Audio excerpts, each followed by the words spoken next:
बिस्मिल्लाहिर्रहमानिर्रहीम। मेरा नाम इंजीनियर मोहम्मद राशिद कमाल है। आज हमने एक नई वीडियो के साथ खबरबंद में हाजिर हैं और वीडियो के आगाज़ से पहले अपने तमाम व्यूअर्स से कहते हैं हमारे चैनल को लाइक करें, सब्सक्राइब करें और बेल आइकन पर क्लिक कर लें। और हम अपनी वीडियो का आगाज़ करते हैं। जो हमारा टॉपिक कंटिन्यू है उसका नाम मैट्रिसेस है और इसके अलावा डिटर्मिनेट्स हैं। तो हम मैट्रिक्स के अंदर बात करते हैं। हमने टाइप्स ऑफ मैट्रिक्स की बात की और काफ़ी बात की, उसमें बहुत से टाइप्स को जिक्र किया हमने और हर टाइप्स को सीखने की कोशिश की। आज हम उसको एग्ज़ाम करते हैं, उसको एग्जामाइन करते हैं कि वो किस लेवल पे है, किस लेवल पे समझा है आपने। तो इसमें सबसे अहम बात है कुछ टाइप्स ऑफ मैट्रिक्स हम जिक्र करेंगे। कुछ मैट्रिक्स हम जिक्र करेंगे बेसिकली, जिसमें आप बताएंगे कि उसका टाइप बेसिकली है क्या।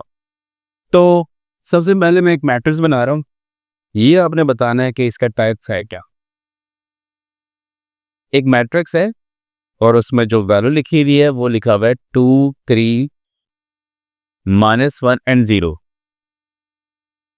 ये आपने सोचना है कि ये कौन सा मैट्रिक्स है। हमने बहुत से टाइप्स पढ़े और इसमें ये मैट्रिक्स जो है वो कौन से टाइप से बिलोंग करता है। देखिए, हम अपने तौर पर एनालाइज करेंगे सबसे पहले इसको कि इसमें क्या रो और कॉलम बराबर है या नहीं है। तो सबसे पहले हम इसमें देखते हैं, इसमें रो और कॉलम की तादाद सेम है, मतलब जितने रो हैं उतने ही कॉलम है। यहाँ पर रो और कॉलम अगर बराबर हो जाए तो ऐसे मैट्रिक्स को बेसिकली स्क्वायर मैट्रिक्स कहा जाता है। अच्छा, स्क्वायर मैट्रिक्स क्यों कहा जाता है, आप इसमें रीजन लिख सकते हैं कि therefore number of rows is equal to number of column. मतलब यहाँ पर जो है, जो आपके पास रो की तादाद है वो रोज जो है वो 2 हैं। यहाँ 2 रो है और यहाँ पर 2 कॉलम मौजूद है। तो मतलब 2 रो और 2 कॉलम है, that's why it is called square matrix. इस स्क्वायर मैट्रिक्स कहा जाता है। ये इस तरीके से आपको आइडेंटिफाई करना है, कुछ लॉज लगा के, कुछ रूल्स को देखते हुए कि ये कौन से टाइप्स ऑफ मैट्रिक्स से बिलोंग करता है। अब सेकंड बात करते हैं, सेकंड चीज़ें हमारे पास क्या है। और सेकंड जो हमारे पास है वो ये है, एक मैट्रिक्स मेरे पास लिखा हुआ है, उसकी शेप कुछ ऐसी है और इसमें जो लिखा है वो लिखा है 3, -1 एंड 4। तो ज़रा सा आपको इसको याद करना है कि ये कौन सा मैट्रिक्स होगा।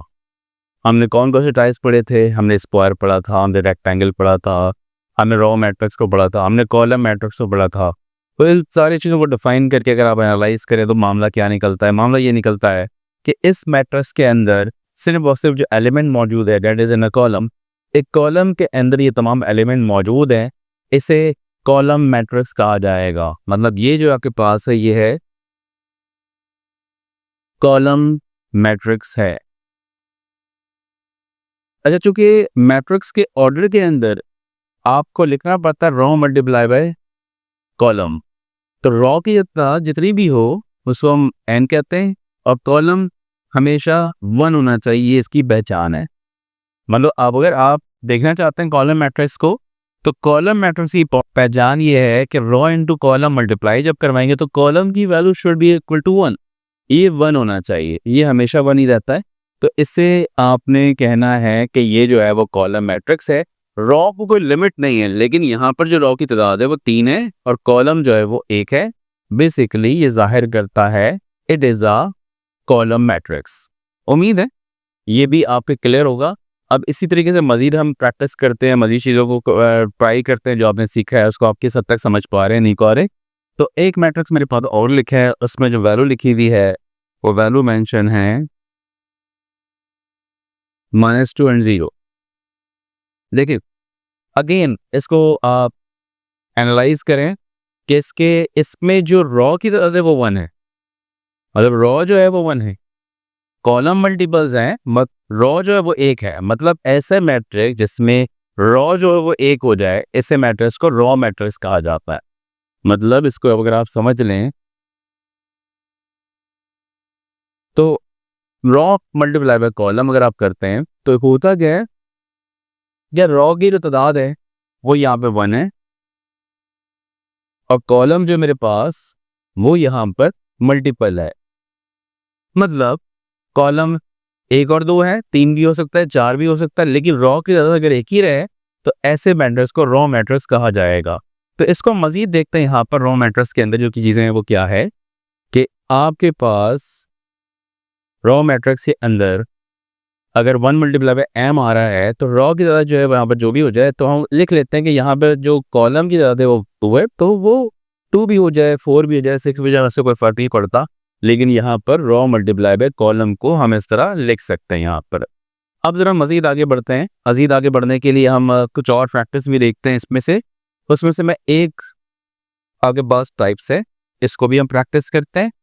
और उस चीज़ को अगर हम प्रैक्टिस करेंगे तो पहले हमें समझना ही पड़ेगा और देखना ही पड़ेगा। यहाँ लैम्डा है, यहाँ 0, यहाँ 0 और यहाँ लैम्डा लिखा है।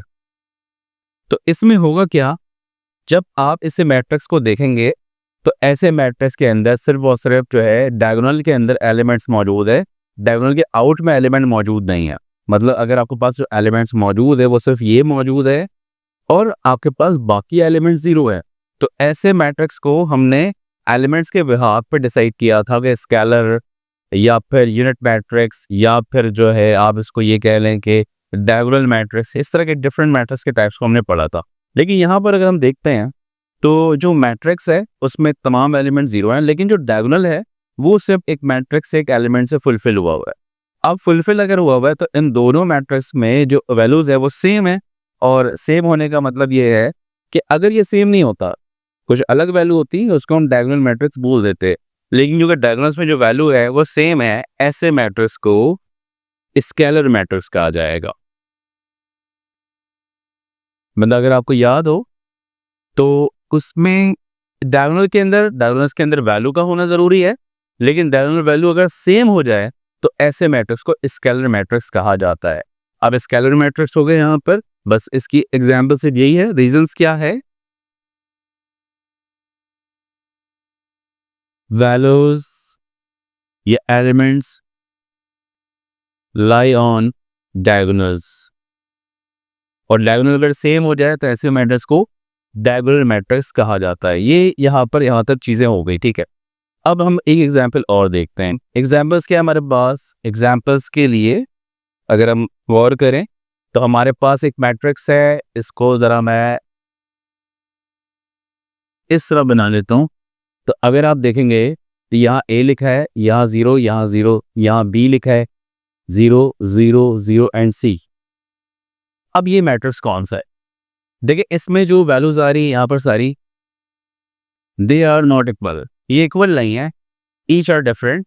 A है, B एंड C है। देखिए तमाम जो एलिमेंट्स हैं वो सेम नहीं है। यहाँ सेम था, स्केलर मैट्रिक्स हो गए, यहाँ सेम नहीं है। यहाँ पर सिर्फ डायगोनल्स के अंदर वैल्यू मिली तो बाकी तमाम एलिमेंट 0 मौजूद हैं। तो इसका क्या मतलब होगा, इसका मतलब होगा इसे हम कहेंगे डायगोनल मैट्रिक्स। सेम होता तो हम इसको कोई नया नाम देते, लेकिन सेम नहीं है तो जस्ट डायगोनल मैट्रिक्स ऐसे नाम दिया जाएगा। क्यों दिया जा रहा है, क्योंकि values lie on diagonals. Same बात है कि वैल्यू लाई ऑन डायगोनल, ये तो वैल्यू लाई ऑन डायगोनल्स हो गया, ये एक बात हो गई। दूसरी बात ये है they are not same, they are not same, ये सेम नहीं है। और यहां पर क्या बात है, दे आर सेम, और वो सेम भी है, मतलब लाई ऑन डायगोनल्स है और दे आर सेम भी है। सेम होगा तो स्केलर, सेम नहीं होगा तो डायगोनल मैट्रिक्स सिर्फ कहा जाएगा उस पर। तो यहाँ पर कुछ हमने एग्जामाइन किया, आपको कुछ टेस्टिंग के लिए कुछ समझाने की कोशिश की। अगर एक चीज़ आप पढ़ लेते हैं इसको कैसे अप्लाई कर सकते हैं। आपने पढ़ा था टाइप्स ऑफ मैट्रिक्स के बारे में, उसको हमने कुछ एग्जामाइन किया, कुछ टेस्ट लिया और कुछ समझाने की कोशिश की आपको। और हमें तमाम मैट्रिक्स को पहचानने की जो है ना वो एक एबिलिटी जो है हमारे अंदर है कि मैट्रिक्स को मैं पहचान सकता हूँ कि ये मैट्रिक्स स्क्वायर है तो क्यों है, ये कॉलम मैट्रिक्स है तो क्यों है, ये रॉ मैट्रिक्स है तो रीज़न क्या है, स्केलर मैट्रिक्स का रीज़न क्या है, डायगोनल मैट्रिक्स का रीज़न क्या है। हमने तमाम हेडिंग के साथ उसके रीज़न भी यहाँ पे लिख दिए ताकि आपको जो कॉन्सेप्ट जो कुछ क्लियर नहीं हो सका हो वो इस वीडियो के अंदर क्लियर हो जाए। शुक्रिया। हमारे चैनल को लाइक भी करें, सब्सक्राइब करें और बेल आइकन पे क्लिक कर लें ताकि हमारी तमाम आने वाली वीडियो आपको मिलती रहे। शुक्रिया।